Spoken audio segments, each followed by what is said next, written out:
Something that only one other pitcher has done in Astros history. That is the great Mike Scott. He has thrown 20 straight consecutive, however you want to say it, quality starts.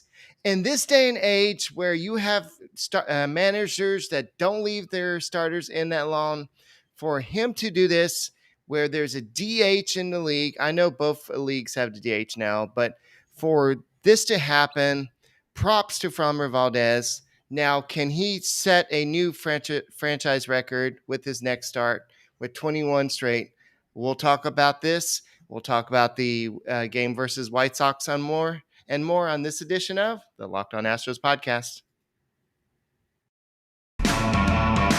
Hello and welcome to Locked On Astros, your daily Astros podcast. Here are your hosts, Eric the Man Huysman and Brett H-Town Wheelhouse Chancey.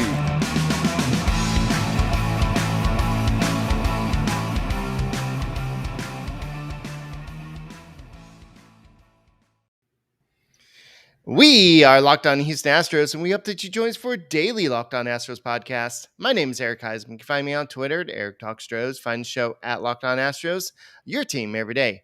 Brett, where can you find you at? They can find me at H-Town Wheelhouse on Twitter and Instagram and at Stros411 on Twitter, Instagram, and Facebook. Always positive. Love beating the Chicago White Sox. Always Stros.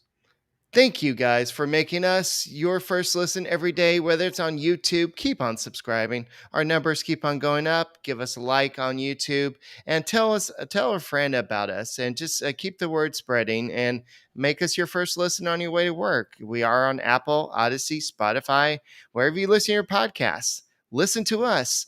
We will be your voice of reason when the Astros lose. We will be there to kind of celebrate with you when they win, like they did today. And something I thought about on my way to work today, just keep in mind that the White Sox, they're fighting for their playoff hopes. The Astros are kind of locked in to a certain degree for the playoffs. The White Sox are fighting with the Twins, they're with the Guardians. They're trying to play their butts off to get into the playoffs. So they're not going to just roll over and play dead against the Astros. And so that's why they're having the late inning magic in the last two games. But basically, looking at what's going on tonight, we're like, okay, well, are we going to see some of this late inning magic again for the White Sox? I don't know. But first, before we talk about what happened later in the game, let's kind of marvel at what Framber Valdez did.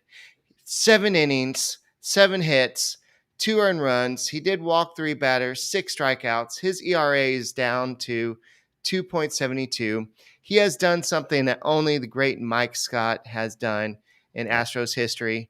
20 consecutive starts, consecutive quality starts, and only Johan Santana has done this in American League, and where you have a DH. So this is impressive. Congrats.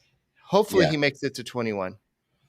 No, yeah, definitely. You love seeing it because Framber Valdez really got into some trouble in the 4th inning, and you thought in the 4th inning that the wheels might fall off, and he somehow got focused. He somehow only gave up minimal damage when it came to runs, and the White Sox couldn't plate most of those runners that were on base. I mean, the double plays that he induced with his ground ball was phenomenal. The defense behind Framber Valdez was phenomenal. And something that people forget is that behind 20 quality starts are 20 quality defensive, performances. And that's what's key is the Astros have one of the best defenses in the game. Yeah, and we saw it in the 7th inning when Framber Valdez had a little bit of traffic on base, but you saw Jose Altuve and Jeremy Pena team up for this great. It was like a Sports Center. I don't know if they still do those. They web do top gems. 10. Top 10, They do web gems. They do top 10. Yeah, It may be. I don't know. It's the Astros, so it may not show up. Yes. So the defense was great in this game, but basically, I know you kind of brought this up before the podcast. As good as Valdez did, the the White Sox after Valdez. What was the stat you said about the hits? The Astros didn't get any hits after Well, Kopech. once the starters left the game, the White Sox only got one hit after Valdez left. The Astros didn't get any hits after Kopech left the game. So you had freaking Joe Kelly, who I can't stand to face. The guy's face just annoys me. Okay, can't I just like really like? Anyways, I'm all time high annoyed by this guy. He comes in and gets 2 strikeouts. The other 2 pitchers get like 3 strikeouts combined, and the Astros don't get a hit. So, because some people think all we do is whine on this podcast, I'm not going to go deep into it. So, at the end of the day, the Astros did some good things defensively.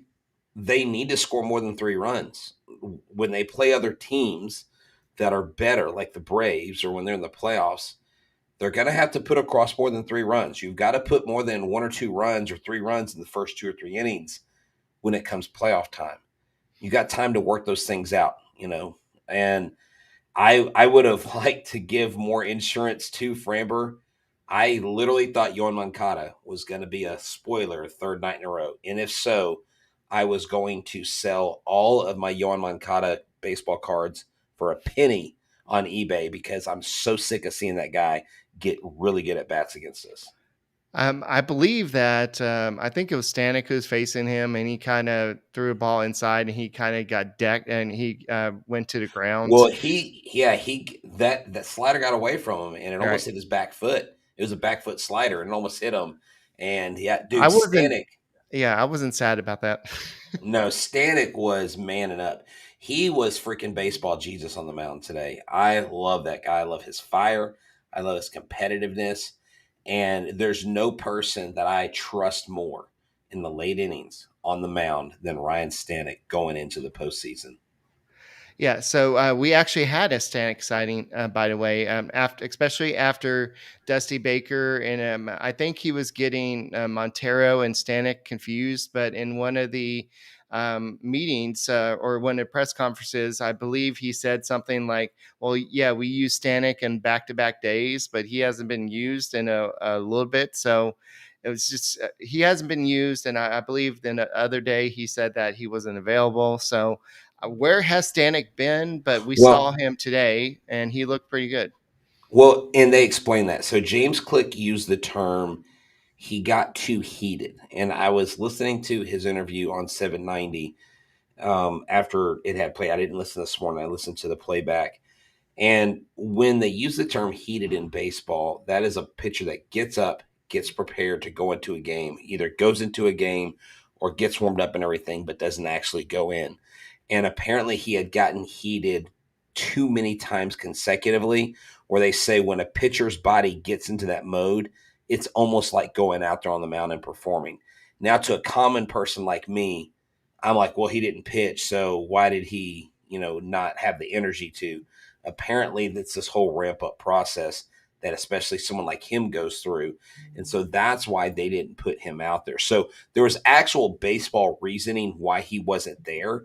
This wasn't a Dusty Baker doesn't like Ryan Stanek thing. This wasn't a Right. James Click wanted him out there and Dusty Baker and James Click weren't getting along, because that's kind of been the discussion online. Is, well, Dusty Baker hates this guy, Dusty Baker hates that guy, and it's not that. So I just thought that was, I had never heard that term. I had never heard it put that way. It made a little bit of sense.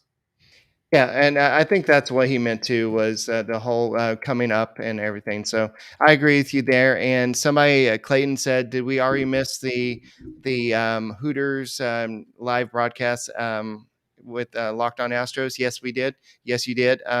But we were up there earlier, and we had some great food, and it was we watched the first couple innings of the game, so it was a great place to go. And Brett, you want to tell us a little bit about Hooters of NASA? Yeah, Hooters of NASA is a great place to go to hang out with your friends and watch the Astros games. Whether you are getting chicken tenders, hot wings, a wrap, whatever it is you want, they have what you want. They have the beers on tap you like, the different sauces, and it's a phenomenal place. The famous Hooters girls are great, and Rosie, the manager, is amazing.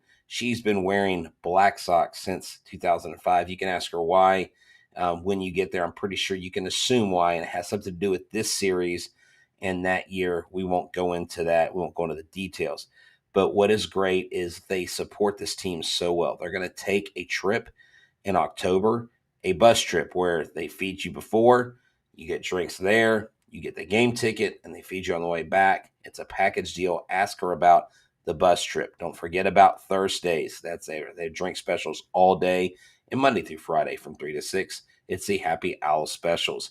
They have amazing place. They have amazing sauces, and you can try their original Hooters style, Daytona Beach, smoked, roasted, naked or boneless. However you like your wings, they've got them there. I know I love the honey chipotle, and Eric likes the 3 Mile Island sauce. He said tonight it's his new favorite. So go check it out. And where you need to go, you need to go I-45 South, exit 528 for great wings and the best service from the world famous Hooters girls.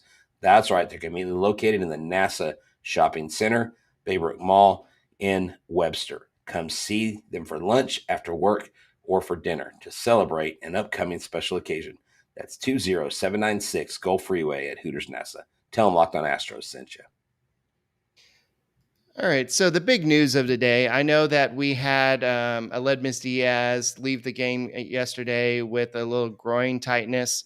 And he was like, oh, yeah, I think I'm only going to miss a couple days here. And then you had Dusty Baker say, yeah, I think he's going to be going to the IL or something.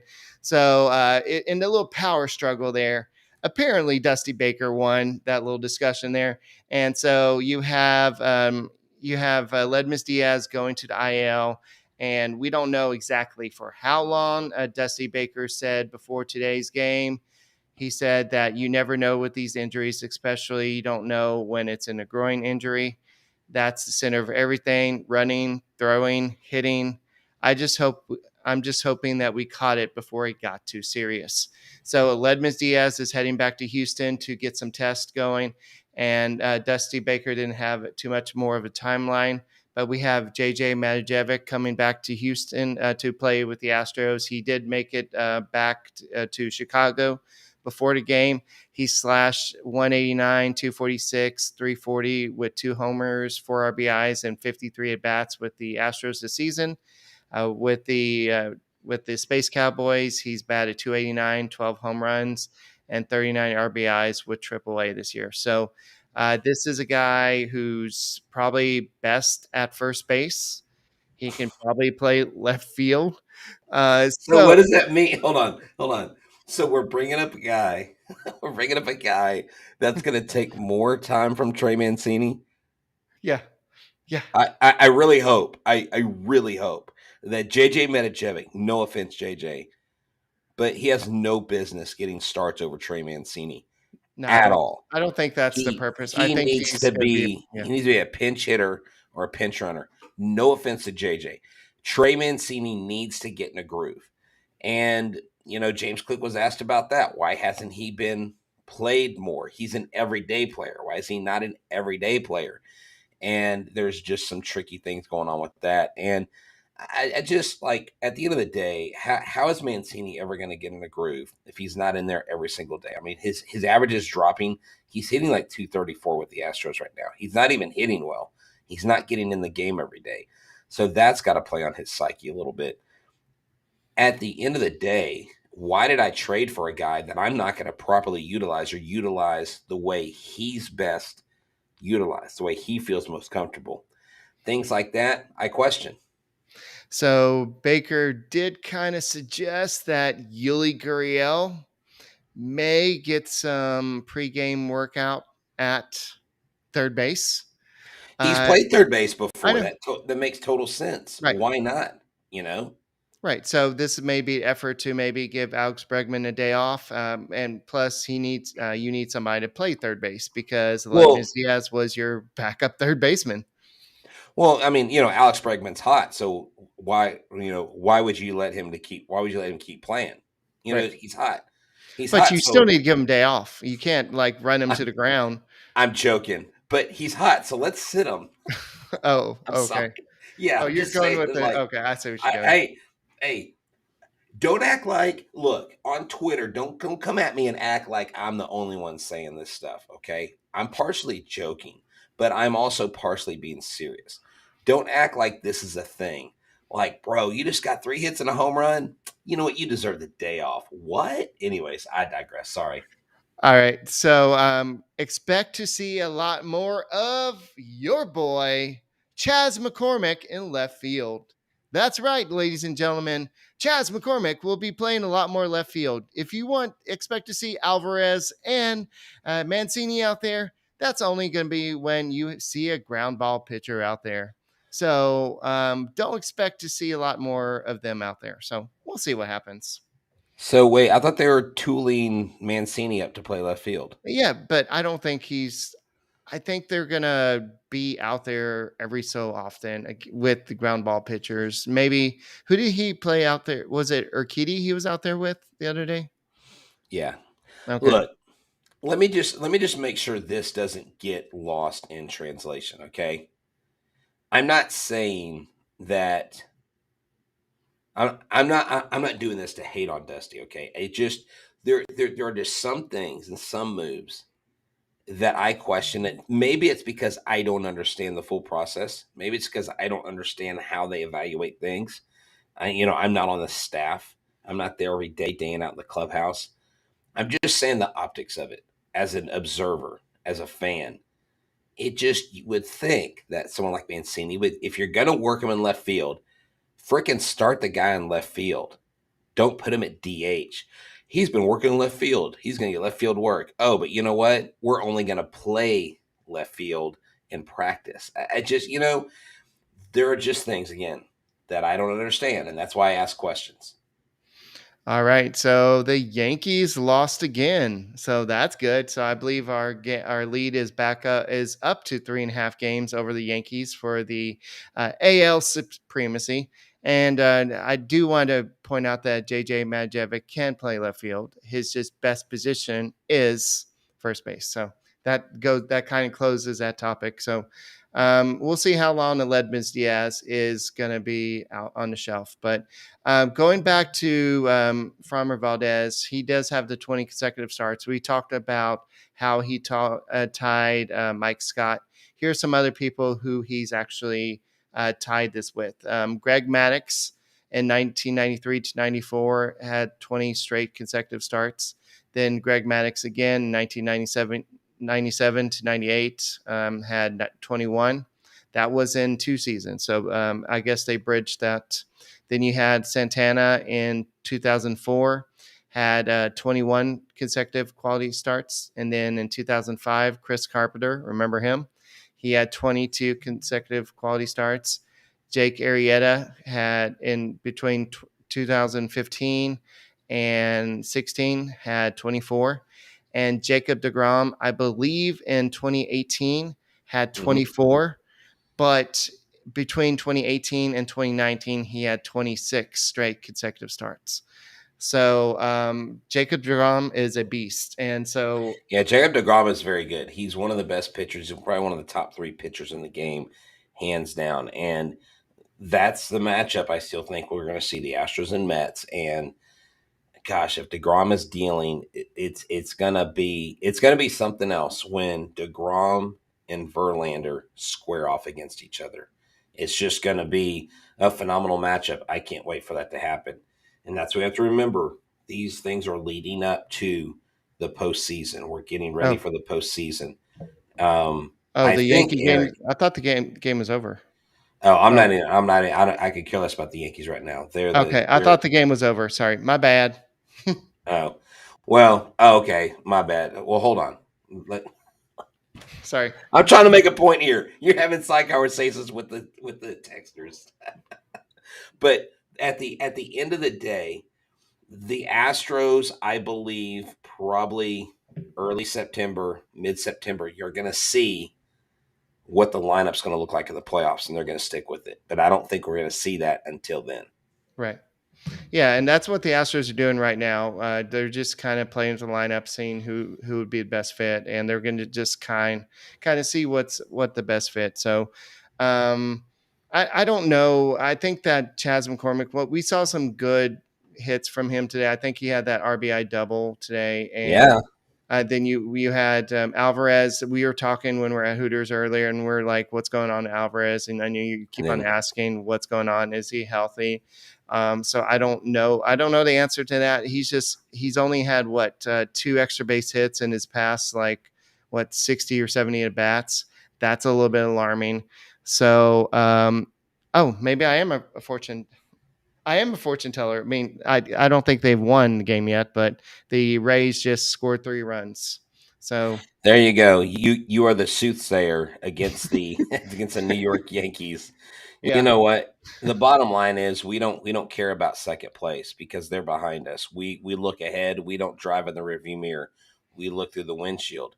We don't care who's behind us. We only care who's in front of us. And if there's a national league team in front of us, you need to bet this team is going to try to charge for that number one record, for that top spot in the AL. And I know we're like, oh, well, it hadn't worked out for us in the past, blah, blah, blah. It doesn't matter. At the end of the day, you've got to be more concerned. Sometimes we just need to be concerned about our health. Okay. We get so wrapped up in the Houston Astros and the health of this lineup. I have a question for you. Have you considered the health of your liver? Have you considered like what you're going to do or what can be done for sustainable weight loss? Because that really seems to be the real battle that a lot of real people are facing. The liver is the body's metabolic furnace, and it's responsible for flushing out harmful toxins, igniting your fat burning metabolism. Thanks to modern diets rich in unhealthy processed food and constant exposure to thousands of man made environmental toxins, most of us have overworked livers. Thanks to the Liver Health Formula by Pure Health Research, Liver Health Formula contains 8 liver boosting super nutrients like turmeric, beet, and artichoke extract, all of which work together to wake up a sluggish liver and turn it into a toxin flushing, fat burning machine. No more bloated belly. No more uncomfortable digestion. No more feeling tired or low energy all the time. Best of all, Liver Health Formula makes it easier to maintain a healthy body weight long term. So check it out today, risk free, and you'll get a free bottle of Curb Fit with your order. Curb Fit is a safe and all natural appetite suppressant, making it easy to say no to the bad foods. It makes a perfect complement to the Liver Health Formula. So go to Liver Health, getliverhelp.com/lockedon/MLB. That's getliverhelp.com/MLB to try Liver Health Formula completely risk-free. Claim your free bottle of Curb Fit with your order. Get started today. So with today's win, the Astros are now 62-5 on the season when leading after 7 innings. So yeah, let's keep on winning when we have to lead after 7 innings, because the last 2 games have been really depressing. Like you think, oh yeah, we got this in bagged, and all of a sudden, what just happened here? Come No, on. I literally thought that was going to happen again. I was like this.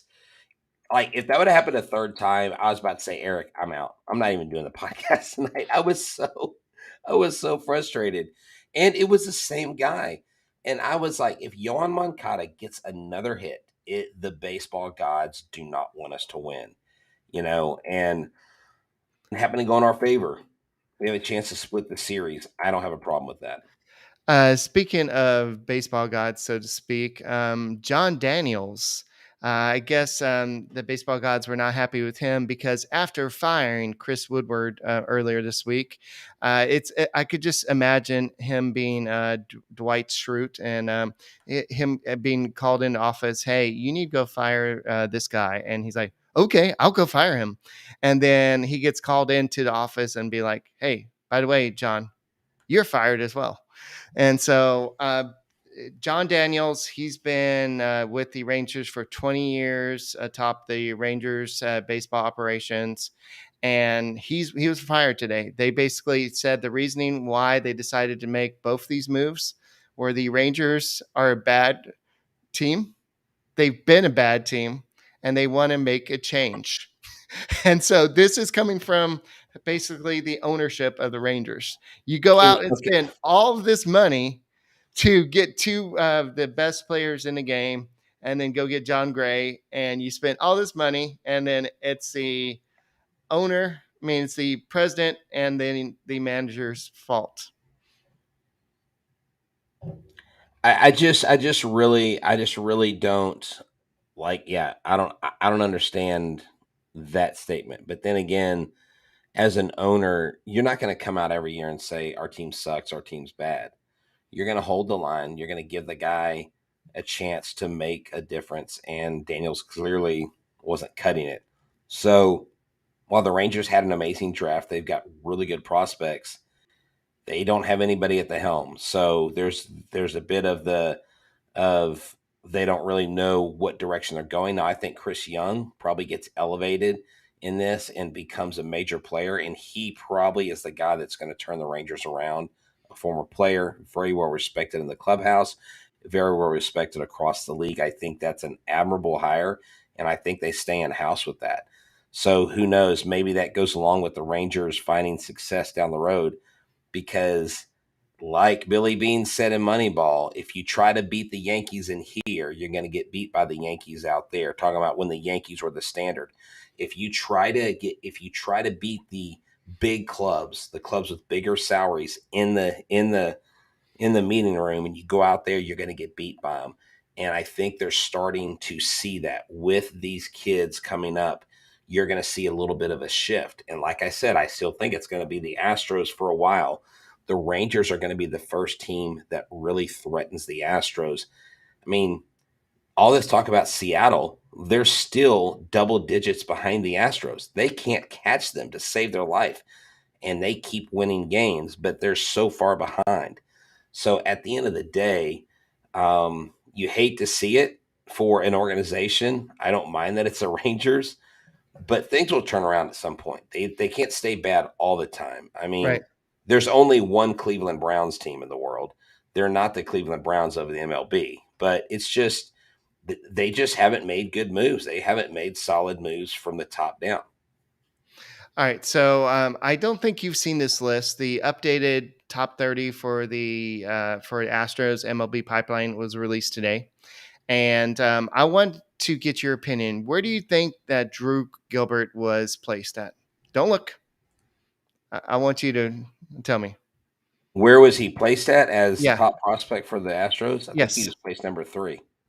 No, he was actually placed number 2. Okay.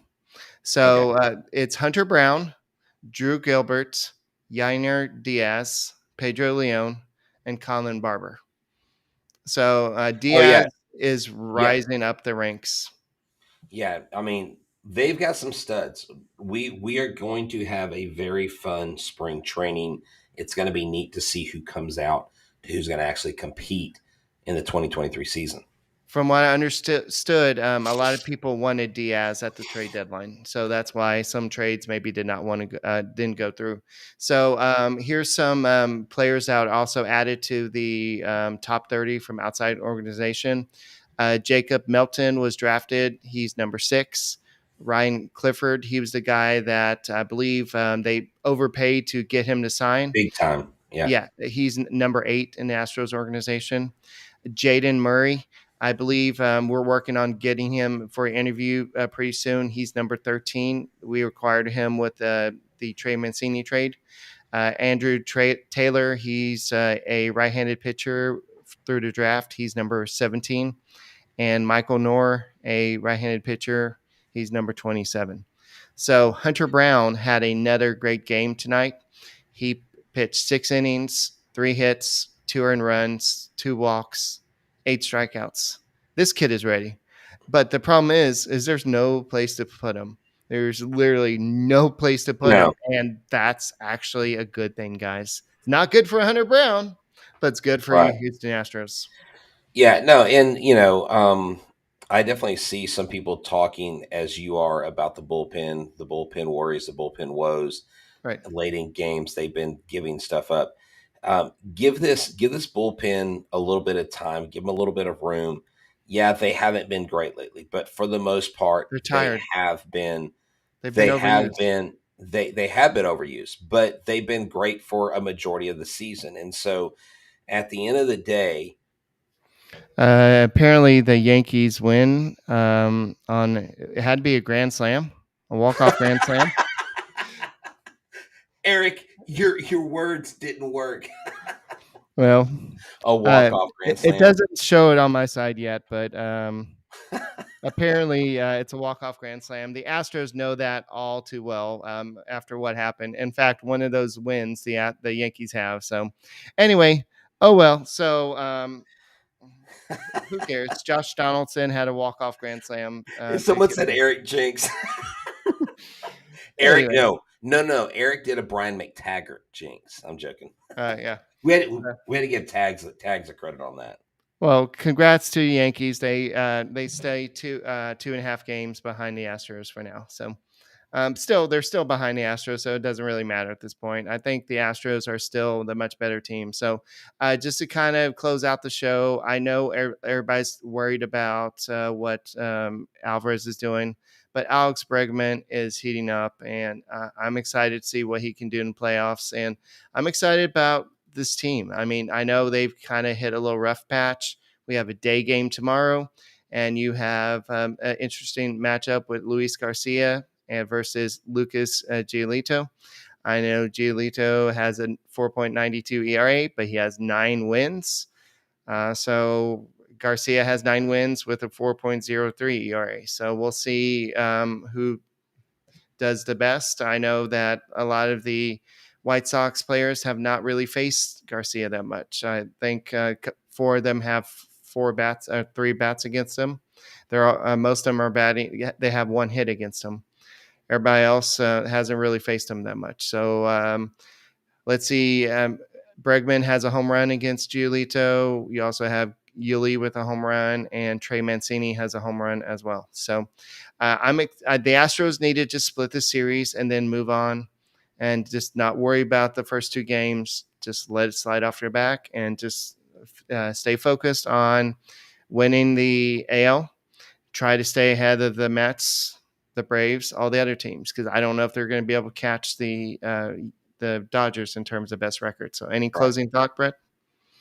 Just the Astros need to go out there and split because the first 2 games weren't good. They didn't do enough. They got a lead and they couldn't hold on to it. Today, they almost did the same thing. Tomorrow, they need to go out and they need to score a lot more than 3 runs. They need to be a lot more productive. Their offense needs to complement their defense. When their defense is stepping up, the offense needs to follow suit with 9 hits and 8 runs. The bottom line is, I think they need 5+ runs in their win tomorrow against the White Sox because I assume that the Astros can split the series and they can leave out of here with at least a 500 record against the White Sox. Okay.